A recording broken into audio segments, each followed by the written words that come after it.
Hello friend, today we shall discuss on the topic of past perfect continuous tense. As you can see on the blackboard. आज के session में हम लोग past perfect continuous tense को लेकर के चर्चा करने वाले हैं।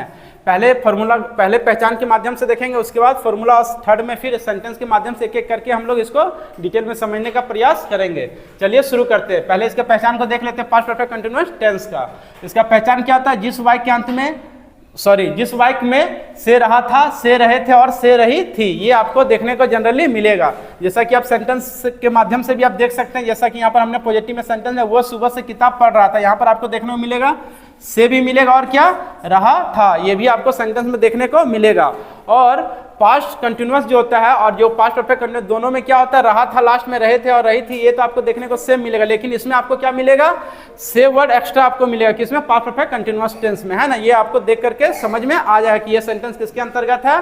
पास्ट परफेक्ट कंटिन्यूअस टेंस के अंतर्गत। और इसमें क्या होता है? समय का भी एक बोध होता है, ये भी आपको देखने को मिलेगा। जैसे कि मान के चलिए वो सुबह से पढ़ रहा है, वो 1996 से क्रिकेट खेल रहा है, या फिर वो 5 दिनों से नहा रहा है ना। इस तरह का सेंटेंसेस आपको जो है जनरली किसमें आपको देखने को मिलेगा? पास्ट परफेक्ट कंटिन्यूअस टेंस के अंदर आपको देखने को मिलेगा। और इसका फॉर्मूला क्या था? इसका फॉर्मूला क्या था पास्ट परफेक्ट कंटिन्यूअस टेंस का? Subject plus had plus been plus before plus object plus since या फॉर प्लस यहाँ पर क्या टाइम, है ना। हमने पहले बताया कि यहाँ पर क्या होता है? टाइम का भी बोध होता है। चलिए सेंटेंस के माध्यम से उसको डिटेल में आज के सेशन में समझने का प्रयास करेंगे। हमने इससे रिलेटेड क्या किया? 3 सेंटेंस लिया, आप देख पा रहे हो। जैसा फर्स्ट है पॉजिटिव, सेकंड है नेगेटिव, थर्ड है इंट्रोगेटिव। चलिए एक एक करके देखते हैं। जैसा कि पॉजिटिव में हमने सेंटेंस लिया, वो सुबह से किताब पढ़ रहा था, तो हम लोग पहले फॉर्मूला के माध्यम से उसको देखते हैं बनाने का। पहले किसका काम है? सब्जेक्ट हुआ का इंग्लिश हम लोग यहाँ लिख देंगे ही। उसके बाद इसमें क्या हेल्पिंग वर्ब? हैड, हम लोग हैड लिख देंगे। उसके बाद किसका काम है? बीन लिख देंगे। उसके बाद वर्ब का कौन सा रूप लिखना है? चौथा रूप, है ना। बिफोर लिखना है, तो पढ़ना का क्या होता है? बिफोर रूप रीडिंग होता है। जैसे रीड और बिफोर क्या होता है? रीडिंग। और V5 क्या होता है? रीड्स होता है ना। तो यहाँ पर क्या होगा? रीडिंग हो जाएगा बिफोर। उसके बाद किसका काम है? ऑब्जेक्ट यहाँ पर क्या वो पढ़ रहा है? किताब, तो यहाँ पर किताब का इंग्लिश बुक लिख देंगे। उसके बाद क्या काम है?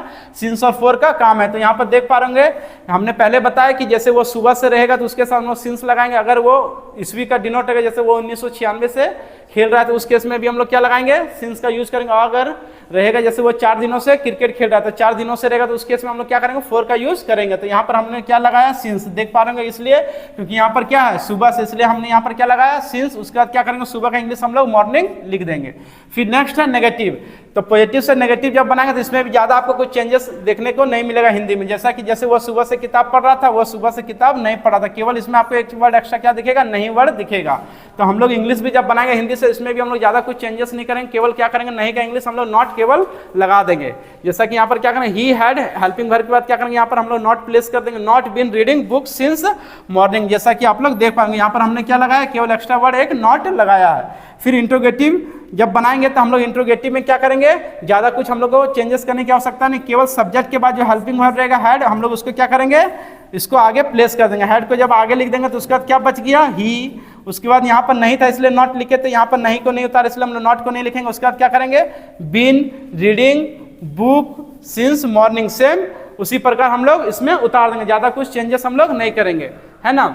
और एक चीज हमेशा ध्यान रखना है, मतलब पास्ट परफेक्ट कंटिन्यूअस टेंस में एक चीज हमेशा ध्यान रखना है कि मतलब इसका पहचान क्या है? जैसे से रहा था, से रहे थे और से रही थी, ये आपको जनरली क्या मिलेगा? रहा था, रहे थे, तो कंटिन्यूअस में मिलता है, लेकिन इसमें आपको क्या दिखेगा? एक्स्ट्रा वर्ड से दिखेगा। और एक चीज हमेशा ध्यान रखना है, इसमें समय का भी बोध होता है। जैसा कि यहाँ पर हमने लिखना वो सुबह से किताब पढ़ रहा था, यहाँ पर समय क्या दर्शा रहा है? कब से वो किताब पढ़ रहा है? सुबह से पढ़ रहा है ना। इससे इस तरह का वाक्य आप देख करके समझ जाएंगे वो किसके अंतर्गत है? पास्ट परफेक्ट कंटिन्यूअस टेंस के अंतर्गत है।